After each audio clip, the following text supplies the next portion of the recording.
Hello again from Vienna. This is Charles Prince, the music director of the Plainfield Symphony, and I welcome you all once again to the second installment of our Chat with Charles series of virtual lectures and performances. In this virtual lecture, we are focusing on one of the greatest works in the repertoire, and a piece I deeply, deeply love, Gustav Mahler's Ninth Symphony. Leonard Bernstein refers to the work as Mahler's great farewell. In fact, he calls the piece 4 Ways to Say Farewell in his video lecture on the symphony. Each movement, according to Bernstein, represents a farewell of some sort. The first movement being a farewell to earthly love and passions, the second movement to country life, the third movement to the urban experience with all its hustle and bustle, and the final movement, a farewell to life itself. Finished in 1909, it was Mahler's last fully completed work and his crowning symphonic achievement. As with our other chat, we'll take a journey through the symphony with excerpts played by the extraordinary musicians of the Plainfield Symphony, followed by a complete performance of the work from our 2018 season. In these very uncertain and disturbing times, Mahler's Ninth speaks directly to our fears and uncertainties, and in the last movement provides, I believe, solace and comfort that indeed mankind can transcend the struggles we continually face and are facing and reach some sort of inner spiritual enlightenment.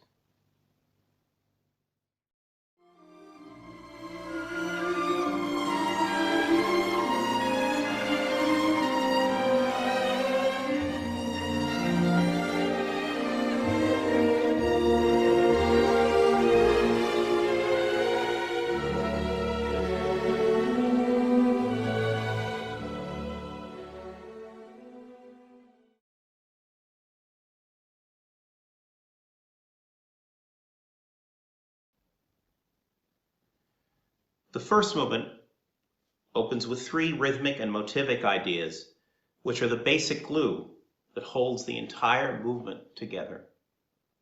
First the cellos, then the horn, and then the harp, followed by the horn again. Present these motivic fragments that will reappear throughout the movement in many different ways.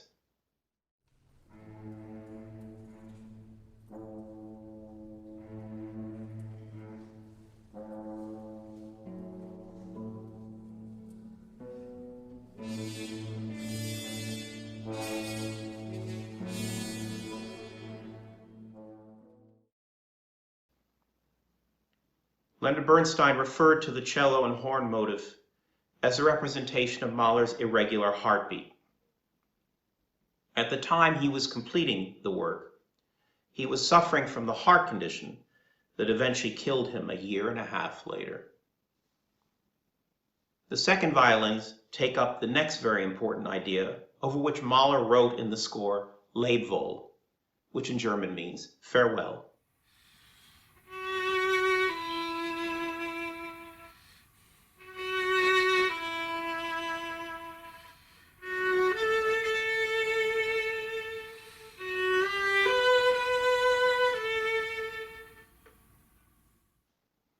This descending major second was also used in the last movement of Mahler's song cycle Das Lied von der Erde, also to represent saying goodbye to life.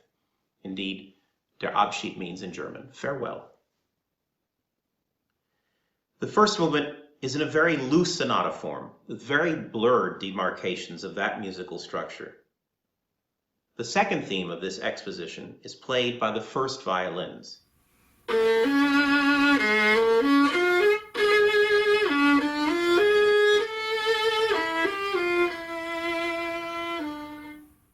Followed by the final important theme played by the trumpets.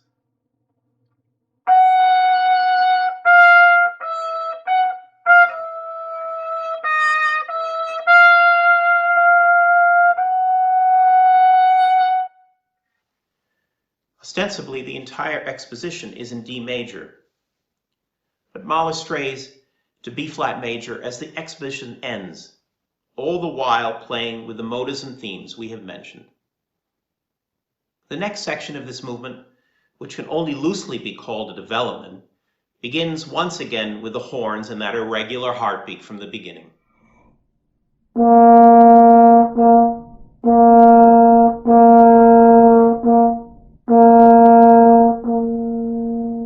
Followed by the timpani with the harp quote from the beginning as well.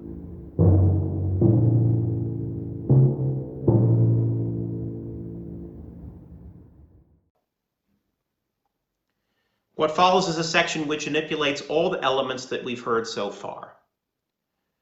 Throughout, Mahler struggles to come back to the recapitulation, citing reminiscences of various themes from the exposition.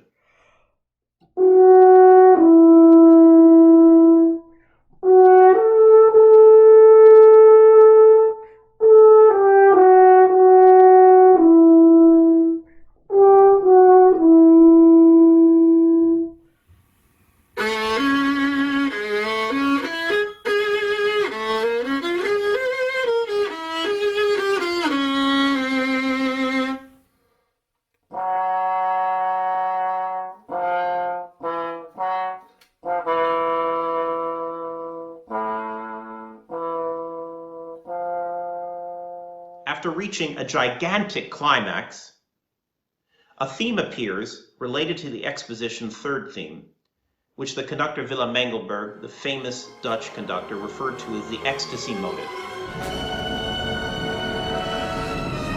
We've heard this from Mahler himself. We come crashing back to the recapitulation with the trombones and timpani, announcing the first theme again.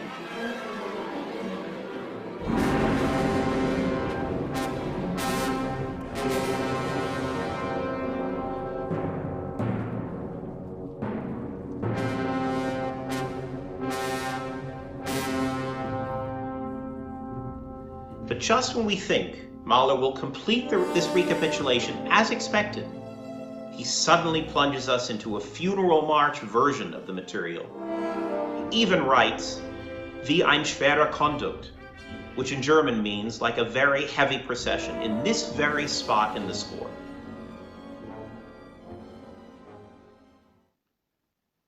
The second violins bring us back to D major and the original theme of the exposition.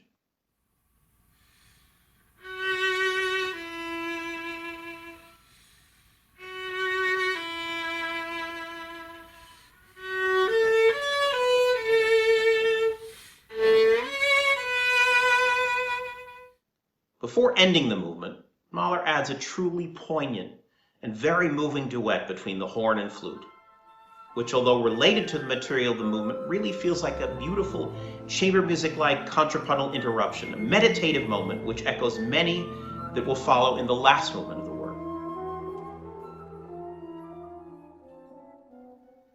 The horns announce the coda of the piece in a very calm and subdued presentation of this ecstasy motive.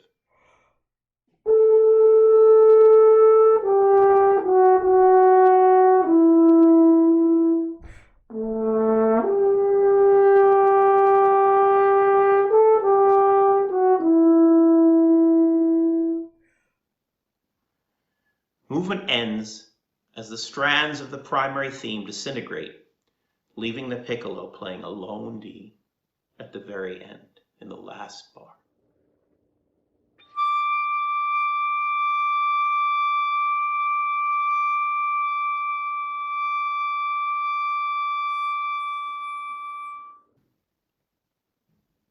This disintegration technique Mahler will use to such extraordinary effect in his glorious last movement.